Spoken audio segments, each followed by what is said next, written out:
There we go. Finally. Finally, it took us a minute to go live today. Zoom's had some trouble, but I'm so excited for you to join me today.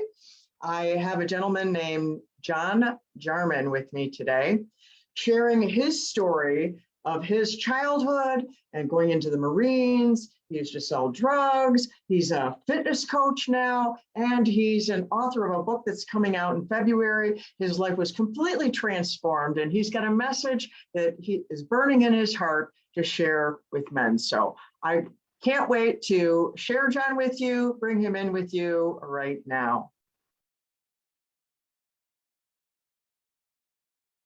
Hey there, John. Hello, how are you? I'm doing great. We had a little bit of trouble going live. Zoom hung up on it. Oh, okay. But that's why we start these early, because technology sometimes has a problem. But Well, I had a friend texting that the link that you provided didn't work for him, so I just don't know what happened there. So maybe Facebook had a problem today. yeah, I always say technology is great when it works. that is true. That is true. Thank you for joining me today. I'm so excited for you to share your message, especially for men who hesitate to do the things that you have done. So I told them how you had struggled in your childhood. You had childhood trauma, you dealt with drugs, you were in the Marines, but you were radically transformed. And so let's start with share a little bit about what was your childhood like? Well, growing up, it was a very violent home. My dad was an alcoholic and very abusive. I don't have much memory from my childhood from 0 to 12 years because of that, and that's the trauma that I've dealt with most of my life, and that's what caused me to be in counseling for over 10 years. And um, it was just every day it was violence, and until one day at 12 years old, I woke up because I heard a commotion and went out, and my dad was beating up my mom again, and I pulled a knife out of the drawer and told him if he didn't stop, I would kill him. And he left that night and never came back. And then it was my three brothers and I and my mom for the remainder of our childhood and until our early adult years. Wow, how was that with just at that portion of Well, time? it was tough. We all kind of went our separate ways. My brother Steve, my oldest brother, dropped out of school. So did my second oldest brother. Steve went to work to help the family. Because he was the oldest, probably felt he needed to do that. I did stay in school, although I wasn't the greatest student. I graduated with a GPA of about 1.7 because I didn't really care about school. It was more of a socialization, and I was playing football and running track. That's probably the only thing that kept me in high school, and I credit my high school coaches for that. But back in the 80s, we didn't have to have grade points to remain eligible for. You just had to pass your classes, so it was a little different scenario. And it was rough because we all dabbled in the drugs and the alcohol. And I mean, it was the mid 80s. And so, everybody was doing it, I think, at that point. And I got heavily involved in it, probably used everything but heroin, during that time, was selling drugs. That's the way I made my money. I had, because it was tough surviving with a single mom and three boys, and sometimes we never knew where the next thing was coming from. And I stayed in that lifestyle until I was 23. And then one night, New Year's Eve on, 87, I was at a party and I looked around and I was just like, there's got to be more to life than this. And I got up and I walked out. And 2 days later, I went into a Marine recruiter's office and I said, how fast can you get me out of here? And he said, did you commit a crime? And I'm like, yeah, but I've never been caught.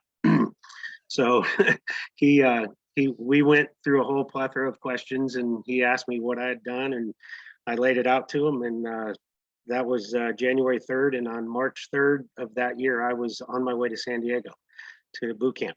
And that's what, I credit the Marine Corps and me and the spirit, that was spirit led. I don't know why I got up out of that party. I just did. And I went to boot camp. And that saved my life, because if I didn't do that, I'd probably be dead or in jail. Why did you choose the Marines over any other? So you enlisted to get away, right? Pardon me? Understand that right? You enlisted so that you could like get away from your life? Yeah, I enlisted because I had started dabbling a little bit in coaching, and I wanted to coach, and I wanted to help. I wanted to help kids not go down the road I went, and so I wanted to be a football coach and a high school teacher, which some of my high school teachers are probably going, what? Because they're like, John was a teacher, but it was that's the main reason why I joined, because I didn't have money to go to college, and I needed money to go to college. And so I enlisted to get the GI Bill. I chose the Marine Corps simply because I always told myself if I went in the service, I'd go to the Marines because they're the best. Plus, they have the best looking uniforms. I mean, you got to admit, and there's been times when I was in the service when I was walking through the airport in your dress blues, and people stop and look, and the Marines, the few, the proud, and I'm proud to be a Marine veteran, and just happy to have served our country. Oh, thank you. Thank you. It is, Marines are known as tough as nails, so. Yeah, I think the only ones tougher, I think, are the Navy SEALs. So. Okay, so you went into the Marines, and so how did that help you? You obviously you got off drugs, right? I mean, Yep, got off the drugs. But I got off the drugs, obviously. And while I was there, we had on Sunday, we had the opportunity to go to church service for an hour. And I started going just to kind of get away from the drill instructors because I didn't want to have anything, it was a break from them. Growing up, there was really there was church, I didn't really know who God was. My only relation or knowledge of God is when I visited my grandmother. And, she was a Southern Methodist that grew up in Arkansas. And every time I saw her, she would say, Johnny, God's got something planned for you. And, I know she's in heaven right now looking down and going, I told you so, because I just wrote a book about that. And so I know she's probably the happiest person in heaven when this book comes out. So who knows, maybe she was praying for you that night when you were at the party. Where my faith is now, I know she was praying over me the whole time. You don't go through what I went through and what my brothers went through without somebody praying over you. And I thank her from the bottom of my heart for those prayers, because there's things that happened in my life that I look back on now and you can see that was God in the spirit right there and protecting me, you, and we didn't even know he was there. So right. I believe that. Yeah, I believe that. Yep. So you went to church for who knows how long while you were in the Marines doing this to get away from the drill sergeant. Well, that was only the 3 months. Well, but that wasn't really enough, though. What really helped you to? No, it wasn't enough. And what happened is when I got out of the Marine Corps and I went to college, I really wasn't that strong in faith from there. It wasn't until I moved to Georgia, I started getting involved in Fellowship of Christian Athletes at the school that I was coaching at, and started learning more. However, it was getting. I think it says in the Bible, I was a child. They were feeding me milk. I wasn't ready for solid food yet, and so I was just learning what it was all about and getting educated on it. So I was still. There's a verse in Romans 7 that Paul talks about wanting to do what's right and only being able to do what's wrong. And it's because of our sinful nature. And that was my walk for a long, long time is, I started seeing faith in Christ and I wanted to do what was right, but I couldn't, and I didn't. And it was because of the sin that's in me, and, I didn't have the education. When I moved in the Marines, I was in the Marines for 4.5 years, and then I went to school. Then you went to college, and that's when you became a coach? I went to college. I started coaching at a local high school as I was doing my undergrad. Then I served as 2 years of grad assistant at Ohio University. And I know that you're in Dublin, right? So, no, I'm not in Dublin. Okay. I went this weekend. Okay. Got a mastermind group. Okay. So I graduated from Ohio University in '97 and started my coaching career. I went to North Carolina. Was there for a few years and made great strides on the football field, but made a lot of personal and bad choices, and it cost me my marriage. I was married for 9 years, and the choices I made during that time cost me my marriage. And then I moved to Georgia, and I was there for 2 years. while I was there, my dad passed away in 2003. He had a heart attack. My stepmother calls me, and they used to have, my stepmother they were married for 16 years, and she tamed my dad.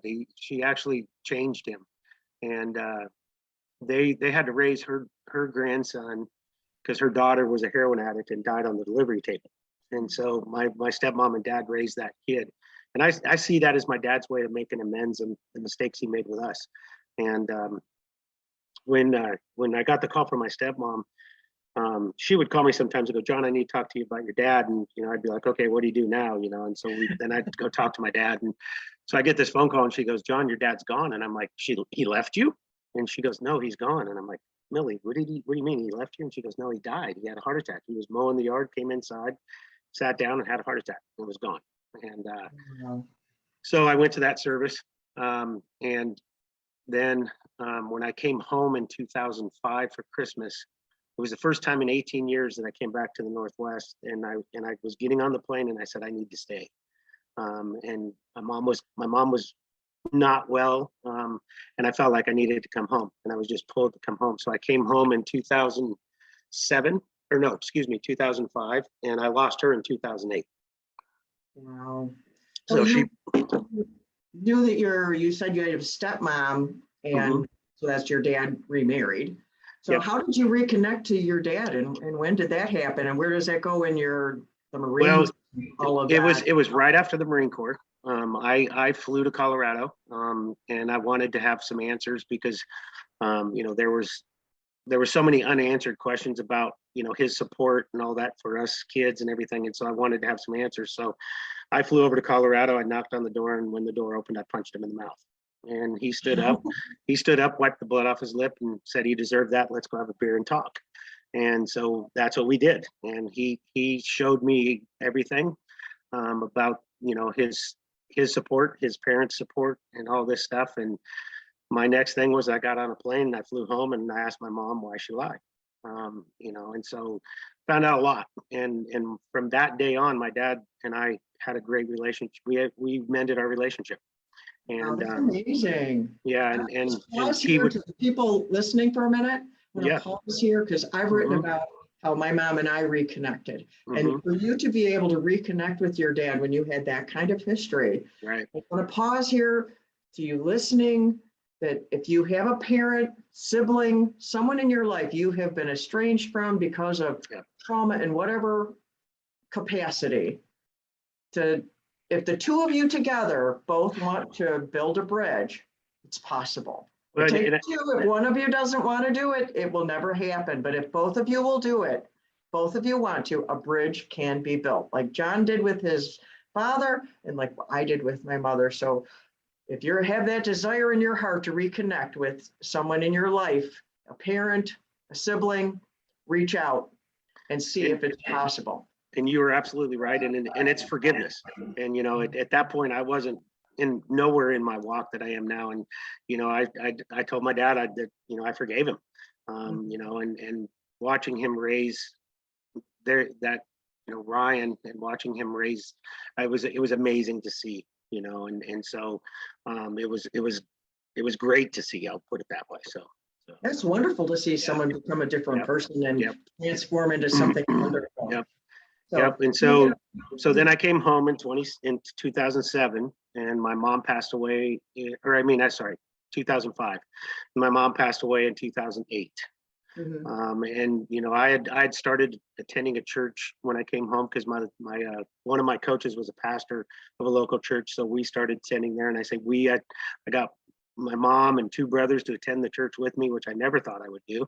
And so we were going, but again, I was still following Paul's cry in Romans 7 that I was walking, I was having fellowship, but still walking in the dark, because I wasn't educated enough. And that's the one thing I'll say to anybody who's, that gives their life to God. I think, the biggest thing they can do is find a mentor, somebody that can lead them, and disciple them. And by the grace of God, I found that person, and with his help and my counselor's help, that's what enabled me to grow the way I did, and to have that freedom, and I'll get into that a little bit more. But then so now I've lost both my parents, and I then lost my oldest brother, or excuse me, I lost my second oldest brother. He had a heart attack, and that was it'll be Saturday. It'll be 9 years. 9 years ago that I lost David. He died. He passed away the day before my 49th birthday. So it's easy to remember that one. And then my brother Steve passed away 4 years later due to kidney failure. And then I lost my sister-in-law 2 years after that. And so there's been a lot of loss. And it's people always ask me how I dealt with it. And you never stop missing the person, but the pain does subside a little bit. And it just you have to have faith that they're with God and that you'll see them again. So, and that's what I carry with it, and it makes it a little easier. I'm sure I'll have some memories this weekend and have some, but I try to think of the good times that we had rather than the sadness. So. But that grief is different, and grief affects everybody differently, and you need to surround yourself when you're grieving, and make sure you have a support system. So. Right. Grieving alone is not healthy. No, no, that can lead to a lot of problems. Yes. So you were in the Marines, you went to school, you went through all this stuff, you went to church here, went to church there, but you did something else to help yourself heal besides just going to church before you even had your pivotal day. When did you start? Because you mentioned you were in counseling for 10 years, and yeah, you did a lot of inner work, didn't you? Yes. It's probably the spirit, but I started to see the self-sabotage behavior. And I didn't want it to happen again. I was in a pretty good situation in 2007, and I just saw the self-destruction pattern start over. And so I reached out. I was like, I need to get a counselor. And it's a God, I call him a God thing, and it was truly a God thing, because the first person I called wasn't taking patients. Second person I called was Christina Holland, and she was taking patients. And for the next 10 years, we worked together, and I eventually got free. She freed me of my past, and the day that happened was probably 2018. And I walked out of her office. I sat down in my car for a second, and I went, man, I'm free. And I went back into her office. I said, I'm not coming back. And she goes, what do you mean? And I said, you freed me. I'm done. The weight of the world was gone, because she gave me a different perspective on my past, and it allowed me to it released me of the shame and guilt that I carried. Because I put on so ever since that day my dad left, I put an armor on, and I didn't let people in. I mean, there's friends that I have on my launch team for Broken and Redeemed, and they were high school friends, and they read the book, and they were like, John, I never knew. And one of them was my high school girlfriend, and that was her first comment. She goes, you never let anybody know. And I'm like, that's just, I didn't let anybody in. And that, to me, finally being able to be vulnerable enough to let people in is the most rewarding thing. And that's a tough challenge for men, because they don't like to, we're supposed to be strong. We're supposed to be, the men of the house and that type of stuff. And a Marine football coach, I'm supposed to be, I'm supposed to be a tough, yes, exactly. And I wish I knew now what I did then coaching, because I think it would have been a little different. Not saying that I wasn't successful and I didn't help kids, but I wouldn't have made some of the mistakes, obviously. But the vulnerability would have taught those kids differently.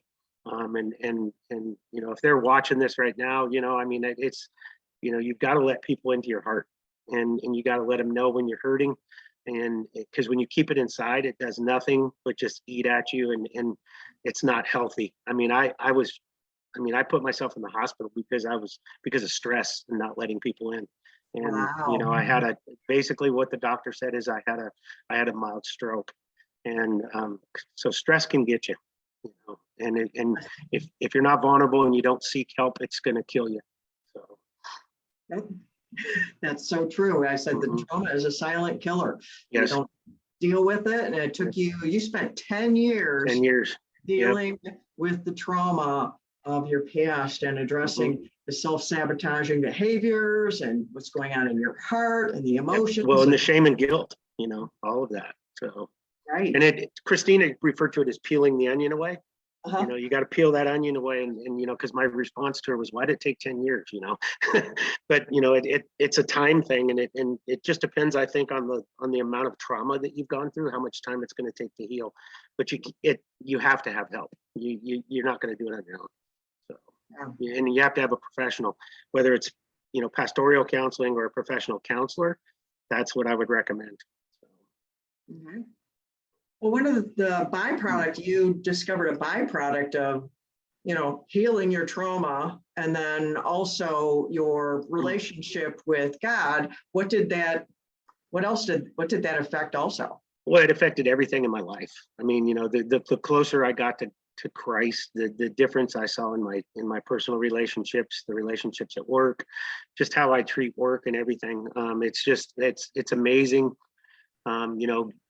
26 November 2016 is when I gave up control, because I was battling. My sister-in-law was in the hospital, not doing well, so I was about to lose another family member. My business was in just, I don't want to say shambles, but it was struggling.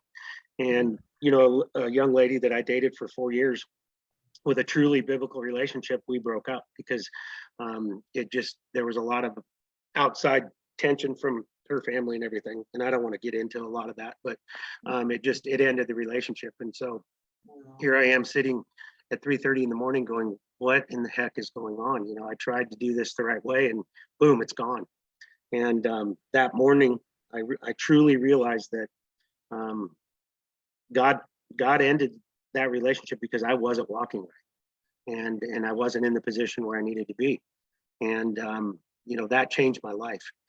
From that moment on, it's been, up at 3:30, 4 o'clock in the morning, and Bible study and prayer every single day, and listening to worship music, and just saturating. And when I hooked up with my spiritual mentor Scotty, it's just saturating yourself in the Word, because you need that when you're trying to overcome all of this trauma and everything like that. So, wow, that's something. So you have this book coming out. You mentioned it briefly a little bit. Coming out in February. What gave you the courage and the power to write that? Why did you even start to write a book? And tell us a little bit about your journey to write your book. Okay. Well, the book is called Broken and Redeemed: Finding Freedom Through Complete Surrender. And it all started with Christine. We were in a session one day, and she said, John, you need to write a book. And I laughed at her. I was like, no one's going to read a story about. I mean, here's the thing. I tell people now that the book is almost published. I tell them my story's not unique, but it's my story. I mean, there's people that have been down way worse paths than I have. There's people that have been exactly where I've been, but it's my story. And so I actually went around and talked to a few of my friends, and I'm like, hey, my counselor told me I need to write a story. What do you think? Shared some of the story with them, and they're like, yeah, you need to write a book. And so I was like, okay, I'm a PE major and a Marine. I failed English in high school. I have dyslexia. How am I going to write a book? So I started looking for a ghostwriter, actually. And I found a young lady who went to the church I attend here in Tacoma at the time. And I started doing, she helped me outline the book. She wasn't going to do the ghostwriting, but she helped me outline the book, and I started writing on it. This was back in 2014. And then it didn't feel right. And I didn't feel comfortable writing anymore after about 6-7 months. And I put the book on the shelf, and it sat there until last year, February. And, I had a good friend that would prompt me, that I met probably in 2016. And Diana and I never met each other. We met through a Christian fellowship group on Facebook, and we never met each other until just last year. We finally met in person, but she would prompt me every now and then. She would text me and ask me how the book's going, and I'd tell her it was just sitting on the shelf where it should be. And during that time, with Christine's help and Scotty's, my faith started to increase tremendously over, from 2016. And I felt like I needed to get behind the Word a little bit more. and understand the Word of God. And so I talked to Scotty that I was being pulled to go to seminary and to get a better understanding of the Bible. And so we have a seminary here in Tacoma. It's called Faith Seminary, and so I enrolled in Faith Seminary. And I'm 8 hours short of my master's of theology. I'll go back and finish that. I had to quit for a little while, but I'll go back and finish it once I get the book going a little bit more. But that was the key. Because I really grew in my faith during that time. I was never an Old Testament reader, and you'll laugh at this story. So I was never really an Old Testament reader. I called it the dark side of the Bible. And and so you're not alone with that opinion. And yes, I can see that. So my very first class was Old Testament review. that's yeah. That's a God thing, and so and during this time, so what happened is I started seminary, and I was going through all this, and I was trying to help my brother with his wife in the last stages of her life.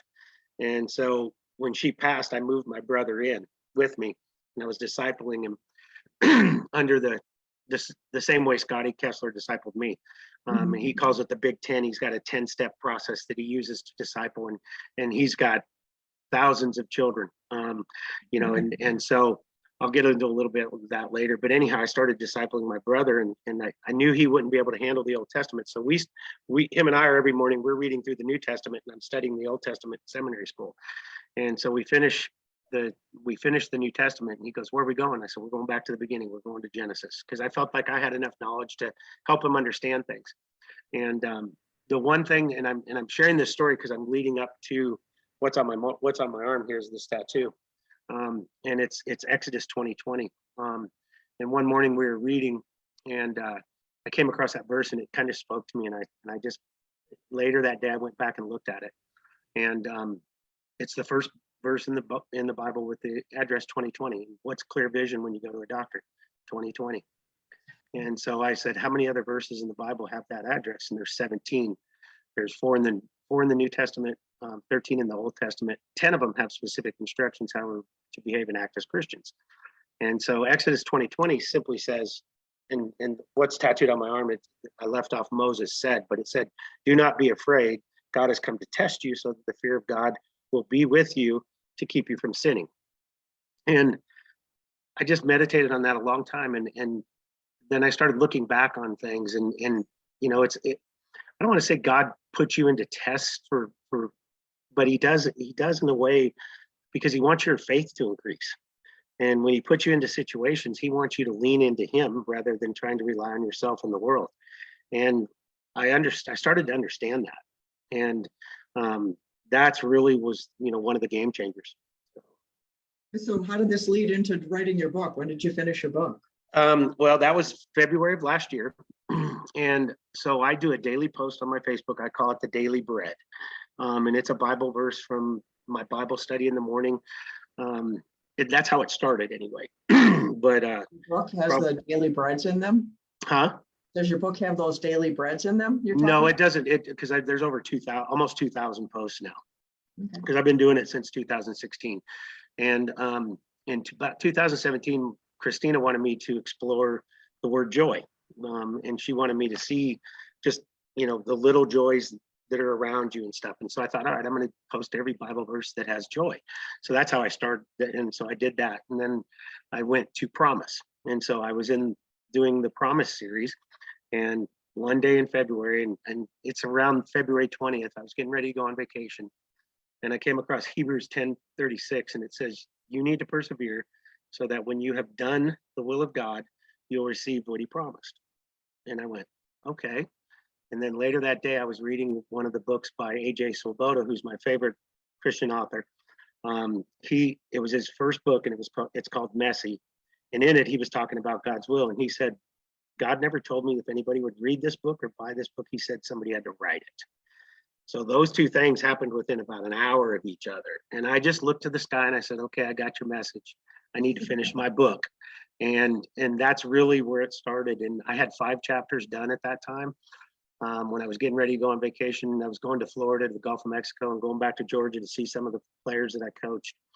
I told myself I would write for 2 hours in the morning every day. And that's what I did. And I came back home after vacation, spent about another week doing the same thing, and the book was done. So it took about 2 weeks for it to finish. Yeah. Quickly. Well, on the shelf for a while, and then yep, when it was time, it was well, it was not only time, but it's truly a God thing, because he gave me the words to write it. And the book, then I got a hold, Scotty Kessler, my mentor, put me in touch with my editor, and I worked with her. She's also a scout for Morgan James. We submitted Broken and Redeemed to Morgan James, and in September they sent me a letter saying they accepted me, and that was truly humbling, because they only take about 35 faith-based books a year. So it was very humbling for that publishing company to accept me. So that's amazing. Congratulations. well, thank you. It's a lot different being published by a publisher than self-publishing. I'm sure. So You have a passion for men to seek help. Can you speak into that a little bit? Yeah, it just, having gone through what I went through, there's a stigma around counseling, and my brother Steve is one, and I'll use him as an example, because he was traumatized just like I was, and I used to want him to go to counseling, and his comment to me was, I don't want to go to counseling because people think I'm crazy. And I'm like, Steve, we are crazy. I mean, let's just face it. So don't worry about that, and the thing I tell people about counseling is, when you find the right counselor, it gives you the opportunity to go into a room where no one's going to judge you. No one's going to question what you're saying. They're not going to get mad at you. They're not going to, it's a safe place, and that person's going to help you work through the trauma, whatever it is, your shame, your guilt, whatever you're carrying. They'll help you seek forgiveness, and it doesn't hurt to have a spiritual mentor as well when you do that stuff. I was fortunate enough that God placed Scotty and Christina in my life, because without them, the book wouldn't be here, Broken and Redeemed wouldn't be here. I probably would not be talking to you. I guarantee I wouldn't be talking to you. And it just, don't be afraid to ask for help. That's my biggest thing, and there's people that, I have a friend who runs a homeless shelter or homeless outreach here, and he still, to this day, because of his trauma, contemplates suicide every now and then, and he's rescuing people off the street, and because he has that, it's part of his past. But he knows how to protect himself, and he knows how to ask for help. And that's the biggest play is men don't want to ask for help because they don't want to seem weak, and that's one of the things I've learned in the Bible. I used to think, when you read in the Bible, the meek shall inherit the earth. I am strong when I'm weak. I used to think physically weak. It's not physically weak, it's humility. It's the weakness of being humble. And that's what Jesus wants us to do. He wants us to be humbled, and he wants us to be weak in that regard so that he can use us, because he wants to use the humbled. So right. Well, actually, meekness and humility and going to counseling is not weak. It takes correct. It takes so much courage to go to counseling, and people need to realize that. It takes courage to go to counseling. It takes courage to submit your will to someone else. It takes courage to humble yourself. These things take an inner strength. And I like how one person has defined meekness as it's humility under power. Oh, I like that. It's controlling of that power inside of you. It is an inner strength. It's not weak. Well, and understanding that those things are weak. Jesus was not weak in any way.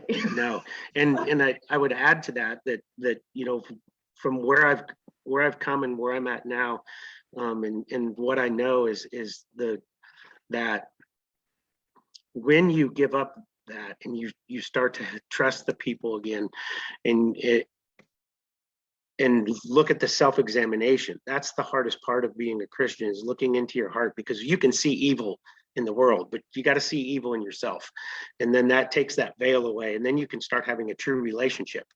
And when you have that relationship, it's a two-way street. It's a vertical, and then you have to have some horizontal support. But when you have that vertical relationship, it changes every other relationship because now you understand what a relationship is. And I try to compare my relationship with God is it's like a husband and wife. And if you don't have unconditional honesty and unconditional truth, then you're not going to have anything. And it's a two-way communication.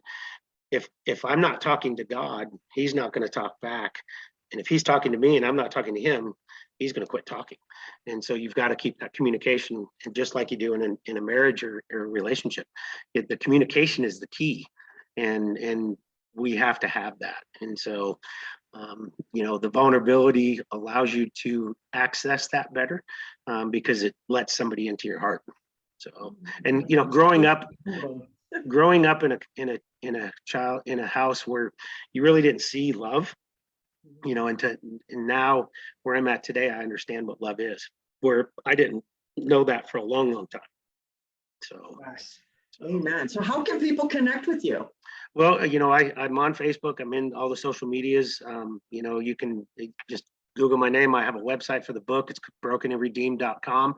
You have yeah, and I have the cover of the book. the cover art. Yep. Can you see Can't that? see it. Nope. There we go. Yeah.